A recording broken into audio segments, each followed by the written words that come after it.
விழுப்புரம் மாவட்டம் செஞ்சி அடுத்த சிங்கபுரம் கிராமத்தில் மலை மீது அமைந்துள்ள பலவர் கால குடவரை கோவிலான அரங்கநாத சுவாமி ஆலயம் உள்ளது. இக்கோவிலில் திருப்பதியில் நடைபெறுவது போன்று ரத சப்தமி திருவிழா வருடா வருடம் சிறப்பாக நடைபெறுவது வழக்கம் போல் இந்த வருடம் ரத சப்தமை முன்னிட்டு மூலவருக்கு சிறப்பு அபிஷேக ஆராதனைகள், சிறப்பு பூஜைகள் நடைபெற்றது. அதனைத் தொடர்ந்து ஸ்ரீதேவி பூதேவி சமேத ரங்கநாதர் அலங்கரிக்கப்பட்டு காலை 6 மணியிலிருந்து மாலை 6 மணி வரை பல்வேறு வாகனங்களில் மேல தாளங்கள் முழங்க ஊர்வலம் நடைபெறுவது வழக்கம். உற்சவர் அந்த வகையில் அரங்கநாதர் எழுந்தருளி 10 மணிக்கு கருட வாகனத்திலும், பிற்பகல் 12 மணிக்கு குதிரை வாகனத்திலும், 1 மணி அளவில் அலங்கரிக்கப்பட்ட சுவாமிக்கு சிறப்பு திருமஞ்சனமும், மதியம் 2 மணிக்கு அனுமந்த வாகனத்தில், மாலை 4 மணிக்கு யானை வாகனத்திலும், 6 மணிக்கு சந்திரபிரபை வாகனத்திலும் சுவாமி மாட வீதியில் வழியாக ஊர்வலம் வந்தது. காலையிலிருந்து மாலை வரை சுற்றுப்புற கிராமங்களைச் சேர்ந்த ஏராளமான பக்தர்கள் கொட்டு மழையிலும் சுவாமியை தரிசனம் செய்தனர்.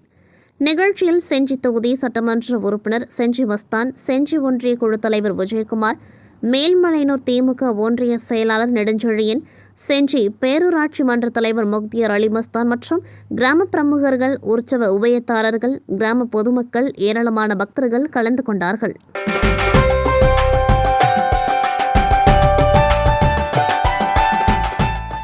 மயிலாடுதுறை மாவட்டம் மயிலாடுதுறை அடுத்த சித்தர்காட்டில் பிரசித்தி பெற்ற லட்சுமி நாராயண பெருமாள் ஆலயம் அமைந்துள்ளது. இந்த ஆலயத்தில் 19ஆம் ஆண்டு திருக்கல்யாண வைபவம் இன்று நடைபெற்றது. முன்னதாக ஏராளமான பெண்கள் ஆலயத்திற்கு சீர்வரிசை எடுத்து வந்தனர். பின்னர் ஆலய பிரகாரத்தில் ஸ்ரீதேவி பூதேவி உடனாகிய லட்சுமி நாராயண பெருமாள் வசந்த மண்டபத்தில் எழுந்தருளினார். அதனைத் தொடர்ந்து சிறப்பு ஹோமம் வளர்க்கப்பட்டு பின்னர் மாலை மாற்றுதல் உற்சவம், கன்னிகாதானம் செய்யப்பட்டு பெருமாள் மற்றும் தாயாருக்கு பட்டு வஸ்திரங்கள் அணிவிக்கப்பட்டு திருக்கல்யாண வைபவம் நடைபெற்றது.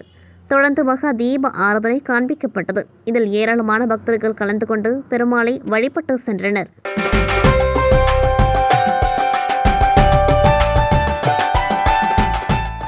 மயிலாடுதுறை மாவட்டம் மயிலாடுதுறை அடுத்த திருவாவடுதுறை ஆதீனத்தில் ஆதீன குரு முதல்வர் நமச்சிவாய மூர்த்திகளின் குரு பூஜை விழா கடந்த தை 16ஆம் தேதி கொடியேற்றத்துடன் தொடங்கியது. 10ஆம் நாளான இன்று முக்கிய நிகழ்வான பட்டின பிரவேசம் நடைபெற்றது. இதையொட்டி திருவாவடுதுறை ஆதீனம் 24வது குருமகா சன்னிதானம் அம்பலவான தேசிக பரமாச்சாரிய சுவாமிகள் கோமக்தீஸ்வரர் கோவிலில் தரிசனம் மேற்கொண்டு நமச்சிவாய மூர்த்திகளுக்கு சிறப்பு பூஜைகள் செய்தார். மேலும் சிறப்பாக கலை பணியாற்றியவர்கள், நாதஸ்வர வித்வான்கள், தவில் வித்வான் உள்ளிட்ட 7 பேருக்கு விருதும் தலா ரூபாய் 5000 பொற்கிழி அளித்து ஆசி வழங்கினர்.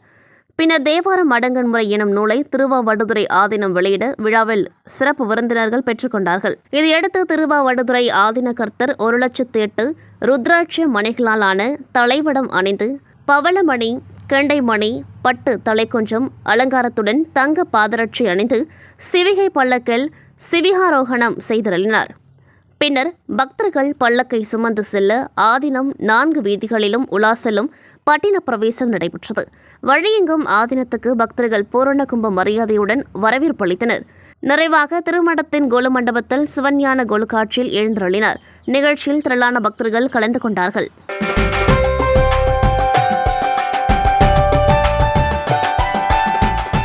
திண்டுக்கல் மாவட்டம் பழனி 3ஆம் படை வீடான பழனி அருள்மிகு தண்டாயுதபாணி சுவாமி திருக்கோவிலின் தைப்பூச திருவிழா இன்று அருள்மிகு பெரியநாயகம்மன் திருக்கோவில் கொடியேற்றத்துடன் துவங்கியது.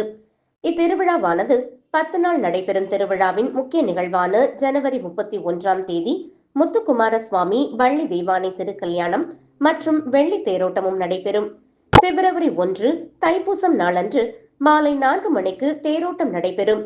திருவிழாவின் 10ஆம் நாள் திருவிழாவான தெப்ப திருவிழாவுடன் நிறைவு பெறுகிறது. இன்று முதல் அருள்மிகு முத்துக்குமார சுவாமி வள்ளி தெய்வானை சமேதராக தங்கமயில், வெள்ளிமயில், ஆட்டுக்கிடா, வெள்ளி காமதேனு உள்ளிட்ட வாகனங்களில் வலம் வந்து பக்தர்களுக்கு காட்சி தருவார். இதனை முன்னிட்டு பல்வேறு மாவட்டங்களில் இருந்து லட்சக்கணக்கான பக்தர்கள் பாத யாத்திரையாக வருகை தர துவங்கியுள்ளனர். பக்தர்களின் பாதுகாப்பு வசதிக்காக 3000 போலீசார் ஈடுபடுத்தப்பட உள்ளனர். மேலும் தேவையான அடிப்படை வசதிகள் உள்ளிட்ட திருவிழாவுக்கான ஏற்பாடுகளையும் கோவில் இணை ஆணையர் மாரிமுத்து மற்றும் கோவில் அதிகாரிகள் செய்து வருகின்றனர்.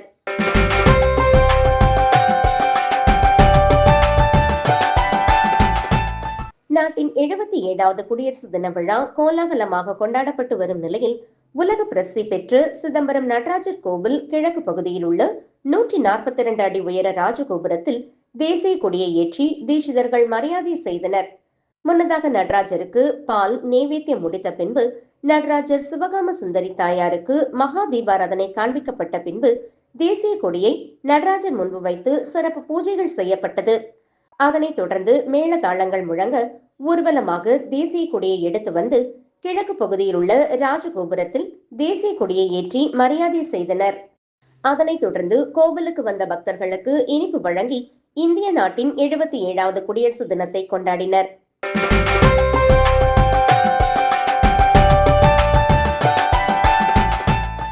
ராமநாதபுரம் மாவட்டம் பரமக்குடியில் ஆர்ஜே இசை மற்றும் நடனப்பள்ளி மாணவிகள் பங்கேற்ற பரதநாட்டிய சலங்கை பூஜை விழா தனியார் திருமண மண்டபத்தில் நடைபெற்றது. மங்கள இசை இறை வணக்கத்துடன் தொடங்கிய விழாவில் குருமார்கள் முன்னிலையில் சலங்கைகளுக்கு பூஜை செய்யப்பட்டு மாணவிகளுக்கு ஆசி வழங்கப்பட்டது. இதனைத் தொடர்ந்து மாணவிகள் சலங்கை அணிந்து முதல் நாட்டிய நிகழ்ச்சியை சிறப்பாக அரங்கேற்றினர். பக்தி மற்றும் கர்நாடக பாடல்களுக்கு ஆடிய மாணவிகளின் நடனம் பார்வையாளர்களை கவர்ந்தது. சிறப்பு விருந்தினர்கள் பாரம்பரிய கலைகளை வளர்க்கும் பள்ளியின் முயற்சியை பாராட்டினர். இறுதியில் மாணவிகளுக்கு பாராட்டு சான்றிதழ்கள் வழங்கப்பட்டது.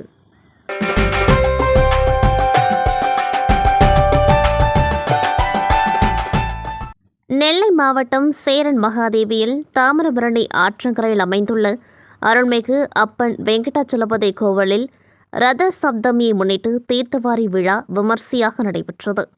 இந்த சிறப்பு விழாவின் ஒரு பகுதியாக இன்று காலை 8:30 மணிக்கு பெருமாளுக்கு சிறப்பு திருமஞ்சனம் நடைபெற்றது. தொடர்ந்து காலை 11 மணிக்கு தாமிரபரணி ஆற்றில் பெருமாள் தீர்த்தவாரி நிகழ்ச்சி நடைபெற்றது. தீர்த்தவாரி நிகழ்வின் பொழுது பக்தர்கள் எருக்கஞ்செடி இலைகளை தலையில் வைத்து கோவிந்தா கோவிந்தா என கோஷம் எழுப்பி பக்தி பரவசத்துடன் கலந்து கொண்டார்கள். பின்னர் நண்பகல் 12 மணிக்கு சாற்றுமுறை மற்றும் தீர்த்தம் நடைபெற்றதுடன் பக்தர்களுக்கு பிரசாதம் வழங்கப்பட்டது. மாலை 5 மணிக்கு ஸ்ரீனிவாசர் திருக்கல்யாண வைபவமும் தொடர்ந்து மாலை 6 மணிக்கு சுவாமி வீதி உலாவும் சிறப்பாக நடைபெற்றது. இதில் திரளான பக்தர்கள் கலந்து கொண்டு அப்பன் வெங்கடாச்சலபதியை தரிசனம் செய்தனர். இந்த விழாவிற்கான ஏற்பாடுகளை கோவில் ஆய்வாளர் சந்தான லட்சுமி, செயல் அலுவலர் தமிழ்ச்செல்வி, கணக்கர் நாராயண மகேஷ் மற்றும் அப்பன் வெங்கடாச்சலபதி பக்தஜன சபா நிர்வாகிகள் சிறப்பாக செய்திருந்தனர்.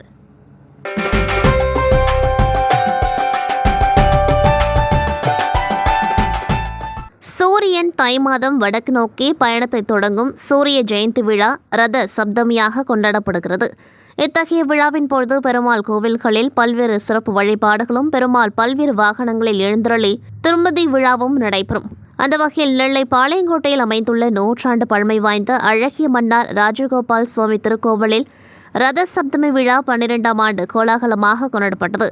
அதனை ஒட்டி அதிகாலை கோவில் நடை திறக்கப்பட்டு பெருமாள் சூரிய பிரபை, கருட சேவை, ஆதிசேஷ வாகனம், இந்திர விமானம், அனுமந்த வாகனம், அன்ன வாகனம், சென்று பிரபை வாகனம் என 7 வாகனங்களில் எழுந்தருளி திருவீதியுலா நடைபெற்றது.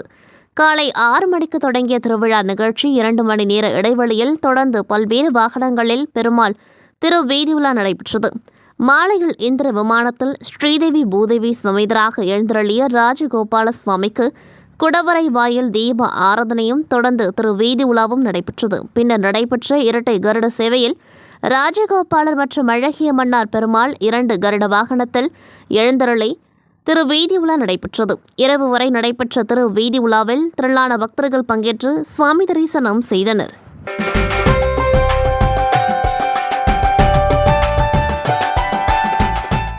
தமிழகத்தில் உள்ள சிவாலயங்களில் மிகவும் பிரசித்தி பெற்றது கோவில்பட்டி செண்பகவள்ளி அம்மன் உடனுரை பூவநாத சுவாமி திருக்கோவில். இக்கோவிலில் கடந்த 2012ஆம் ஆண்டு ஜனவரி 29ஆம் தேதி மகா கும்பாபிஷேக விழா நடைபெற்றது. ஆகம விதிகளின்படி 12 ஆண்டுகளுக்கு ஒருமுறை கோவிலில் கும்பாபிஷேகம் நடத்தப்பட வேண்டும். அதன்படி 2026 ஜனவரியில் மகா கும்பாபிஷேகம் நடத்த முடிவு செய்யப்பட்டு அதற்கான பணிகள் கடந்த சில மாதங்களாகவே தீவிரமாக நடந்து வந்தன. தற்பொழுது மகா கும்பாபிஷேகத்துக்கான திருப்பணிகள் நடந்து முடிந்துள்ளன. தொடர்ந்து கோவிலின் இடதுபுறம் முன்புறம் என 2 யாகசாலை பந்தல்கள் அமைக்கப்பட்டு மொத்தம் 42 யாக குண்டங்கள் அமைக்கப்பட்டன. கடந்த 20ஆம் தேதி யாகசாலை பூஜைகளுக்கான பூர்வாங்க பூஜைகள் துவங்கி நடந்து வந்தன. இதில் கடந்த 22ஆம் தேதி முதல் கால யாகசாலை பூஜைகள் துவங்கின. நேற்று காலை 4ஆம் கால யாகசாலை பூஜை, மாலையில் 5ஆம் கால யாகசாலை பூஜை நடைபெற்றது. இன்று அதிகாலை 3 மணிக்கு 6ஆம் கால யாகசாலை பூஜைகள் நடைபெற்றன. இன்று அதிகாலை 4:30 மணிக்கு கடங்கல் யாகசாலையிலிருந்து கோவிலுக்கு புறப்படுதல், 5 மணிக்கு மேல் ராஜகோபுரம், சாலை கோபுரம், விமானங்கள், அருள் தரும் செண்பகவள்ளி அம்மன் உடனுரை, அருள்மிகு பூவநாத சுவாமி மற்றும் பரிவார மூர்த்திகளுக்கு புனித நீர் ஊற்றப்பட்டு மகா கும்பாபிஷேகம் மற்றும் தீப ஆராதனை நடைபெற்றது. மகா கும்பாபிஷேகத்தை சமூக நலன் மகளிர் உரிமைத்துறை அமைச்சர் கீதா ஜீவன் கொடியசைத்து துவக்கி வைத்தார். இதில் முன்னாள் அமைச்சர் கடம்பூர் ராஜு உட்பட 20,000க்கும் மேற்பட்ட பக்தர்கள் கலந்து கொண்டார்கள். 4 ட்ரோன்கள் மூலமாக பக்தர்களுக்கு புனித நீர் தெளிக்கப்பட்டது. கும்பாபிஷேகத்தை ஒட்டி மாவட்ட எஸ்பி சிலம்பரசன் உத்தரவின் பேரில் கோவில்பட்டி டிஎஸ்பி ஜெகநாதன் தலைமையில் கோவிலை சுற்றி ஏராளமான போலீசார் பாதுகாப்பு பணியில் ஈடுபட்டுள்ளனர்.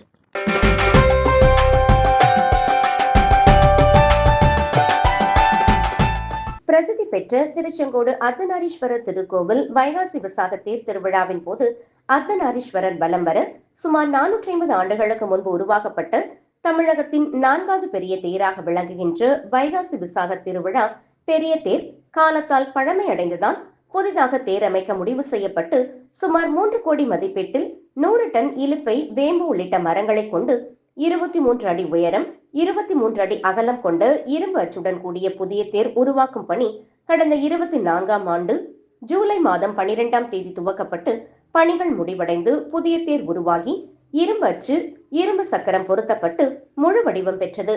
கடந்த ஓராண்டாக இந்த தேர் வடிவமைக்கப்பட்டு வந்த நிலையில் தேரின் வடிவமைப்பு நிறைவடைந்து இன்று வெள்ளோட்டம் விடப்பட்டது. திருச்செங்கோடு அர்த்தநாரீஸ்வரர் கோவிலில் இருக்கும் அஸ்ரதேவர் திருமூர்த்தியை தேரில் ஏற்றி வெள்ளோட்ட நிகழ்ச்சி ஏற்பாடுகள் செய்யப்பட்டது. திருச்செங்கோடு கைலாசநாதர் கோவிலிலிருந்து புறப்பட்ட அஸ்ரதேவர் ஊர்வலம் தேரை வந்தடைந்தது. திருச்செங்கோடு சட்டமன்ற உறுப்பினரும் கொங்குநாடு மக்கள் தேசிய கட்சியின் பொதுச் செயலாளருமான ஈஸ்வரன், நாமக்கல் மேற்கு மாவட்ட திமுக செயலாளர் பரமத்தி வேலூர், முன்னாள் சட்டமன்ற உறுப்பினருமான KS மூர்த்தி, திருச்செங்கோடு நகரமன்ற தலைவர் நளினி சுரேஷ் பாபு உள்ளிட்ட பலர் தேரின் வடத்தை பிடித்து இழுத்து வெள்ளோட்டத்தை தொடங்கி வைத்தனர். தேர் நிலையிலிருந்து தொடங்கி கிழக்கிறத வீதி, மேற்கிறத வீதி, தெற்கிறத வீதி, வடக்கிறத வீதி வழியாக மீண்டும் தேர் நிலையை அடைந்தது. இந்த வெள்ளோட்ட நிகழ்ச்சியில் ஏராளமான பக்தர்கள் கலந்து கொண்டு பக்தி பரவசத்துடன் தேரை வடம்பிடி தெடுத்தனர். மயிலாட்டம், கரகாட்டம், தப்பாட்டம் உள்ளிட்ட பல்வேறு கிராமிய நிகழ்ச்சிகளுடன் தேர் வெள்ளோட்டம் நடைபெற்றது. இந்நிகழ்ச்சியில் திருச்செங்கோடு கோவில் செயல் அலுவலர், இந்து சமய அறநிலைத்துறை உதவி ஆணையர் ரமணிகாந்தன், அர்த்தநாரீஸ்வரர் கோவில் அறங்காவலர் குழு தலைவர் தங்கமுத்து, திருச்செங்கோடு திமுக மேற்கு நகர செயலாளர் நடேசன், கிழக்கு நகர செயலாளர் கார்த்திகேயன், கொங்குநாடு மக்கள் தேசிய கட்சியின் நாமக்கல் மேற்கு மாவட்ட செயலாளர் ராயல் செந்தில், திமுக வழக்கறிஞர் அணி தலைவர் சுரேஷ் பாபு உள்ளிட்ட பலர் கலந்து கொண்டு தேரை வடம்பிடித்து இழுத்தனர்.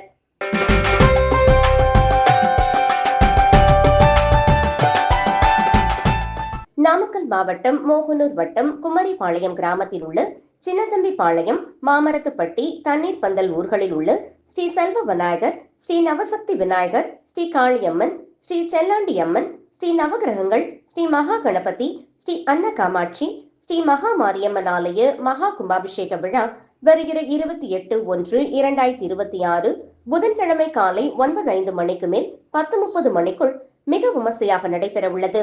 அதற்காக இன்று மோகனூர் காவிரி ஆற்றிலிருந்து ஊர் பொதுமக்கள் சார்பாக தீர்த்தம் எடுத்து வரும் நிகழ்வு மிக கோலாகலமாக நடைபெற்றது.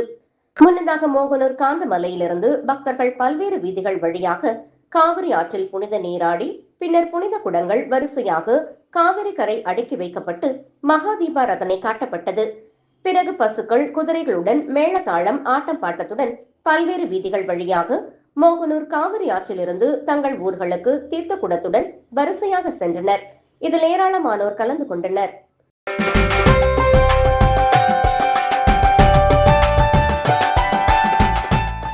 நாமக்கல் நகர் பரமத்தி வேலூர் சாலையில் உள்ள தனியார் மண்டபத்தில் நேற்று காலை முதல் இந்து குடும்பங்கள் சங்கமம் ஸ்ரீ வித்யா மூலமந்திர மகா யாக வேள்வி மிக விமர்சையாக நடைபெற்றது. அப்போது இந்து குடும்பங்களின் நன்மைக்காகவும் உலக அமைதிக்காகவும் நாமக்கல் மாவட்ட ஆன்மீக இந்து கூட்டமைப்பு நடத்தும் ஸ்ரீ சுக்த விதாய ஸ்ரீ வித்யா மூலமந்திர மகா யாக வேள்வி நடைபெற்றன. இதில் நாமக்கல் மாவட்டத்தைச் சேர்ந்த ஏராளமானோர் கலந்து கொண்டு சிறப்பித்தனர். பின்னர் அன்னதானம் வழங்கப்பட்டது.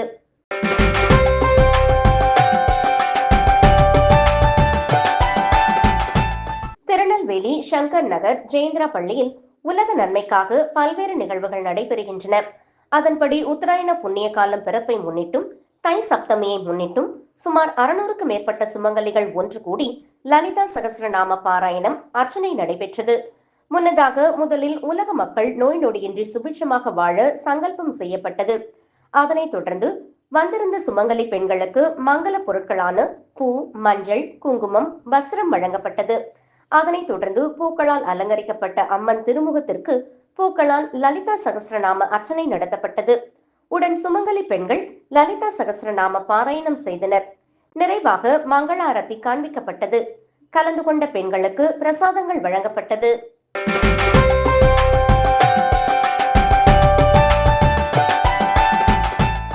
வேண்டுதல் நிறைவேறியதால் தஞ்சை அருள்மிகு வீரமா காளியம்மன் ஆலயத்தில் கிடாவெட்டி பூஜை செய்து 200க்கும் மேற்பட்டவர்களுக்கு கறி விருந்து பரிமாறி தனது நேர்த்திக் கடனை நிறைவேற்றிக் கொண்டார்கள் இஸ்லாமிய தம்பதியினர். தஞ்சை நாவல் நகரில் மளிகை கடை நடத்தி வருபவர் ஜாகிர் ஹுசேன். 25 வயதான இவரது மகனுக்கு சிறுநீரக பாதிப்பு ஏற்பட்டு உயிருக்கு ஆபத்தான நிலையில் இருந்தார். ஜாகிர் ஹுசேன் பெரும்பாலும் இந்து மக்களிடம் அண்ணன் தம்பி, அக்கால் தங்கை, மாமன் மச்சான் என்று உறவு முறையில் அந்த பகுதியில் பழகி வந்துள்ளார். இவரது நிலைமையை அறிந்த நாவலர் நகர் பகுதியைச் சேர்ந்தவர்கள் ஜாகிர் ஹுசனுக்கு ஆறுதல் கூறியதோடு அந்த பகுதியில் மிகவும் பிரசித்தி பெற்று விளங்கும் அருள்மிகு வீரமா காளியம்மன் ஆலயத்தில் ஜாகிர் ஹுசனை பிரார்த்தனை செய்து கொள்ள சொன்னார்கள். மிகவும் பிரசித்தி வாய்ந்தது, வேண்டுதல் நிறைவேற்றி தரக்கூடிய அம்மன் என கூறியதால் ஜாகிர் ஹுசேன் மனமுருகி வீரமாகாளியம்மன் ஆலயத்தில் சென்று பிரார்த்தனை செய்துள்ளார். வேண்டுதல் படை ஜாகிர் ஹுசேன் மகன் பூரண குணமடைந்து வீடு திரும்பியதால் வேண்டுதலை நிறைவேற்றிக் கொள்ள முடிவு செய்தார்.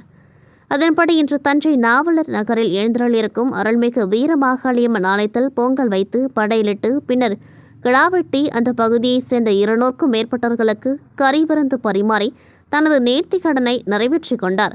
தனது மகன் குணமானதற்கு இந்த பகுதி மக்கள்தான் என கூறி அனைவருக்கும் நன்றி தெரிவித்துக் கொண்டார்கள் ஜாகிர் ஹுசேன் தம்பதியினர்.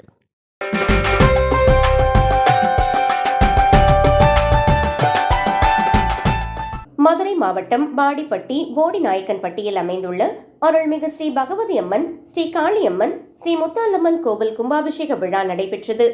விழாவை ஒட்டி மங்கள இசையுடன் கணபதி பூஜை தொடங்கி பூர்ணாகதியுடன் நிறைவுற்ற யாகசாலை நிகழ்ச்சிகள் நடைபெற்றது.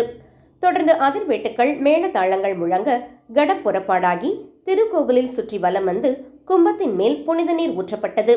அப்போது வானத்தில் கருடன் வட்டமிட்டது. பக்தர்கள் பக்தி பெருக்குடன் வேண்டிக் கொண்டனர்.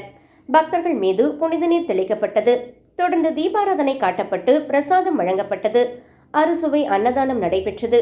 விழாவில் வாடிப்பட்டி, போடிநாயக்கன்பட்டி, தாதம்பட்டி, குலசேகரன் கோட்டை, சோழவந்தான், கச்சைக்கட்டி உள்ளிட்ட கிராம பகுதிகளைச் சேர்ந்து ஏராளமான பொதுமக்கள், பக்தர்கள் கலந்து கொண்டு சுவாமி தரிசனம் செய்தனர்.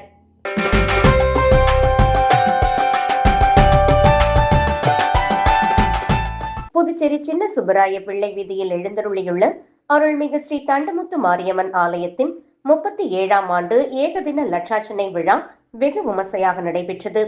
இதையொட்டி இன்று தண்டமுத்து மாரியம்மனுக்கு ஏகதின லட்சார்ச்சனையும் சிறப்பு அபிஷேகம் மற்றும் ஆராதனையும் நடைபெற்றன. இதில் திரளான பக்தர்கள் கலந்து கொண்டு அம்பாளின் அருளை பெற்று சென்றனர். விழாவிற்கான அனைத்து ஏற்பாடுகளையும் ஆலய அர்ச்சகர்கள், சரவண குருக்கள், வேதபுரி குருக்கள், ஹரிகுருக்கள் மற்றும் விழா குழுவினர் சிறப்பாக செய்திருந்தனர்.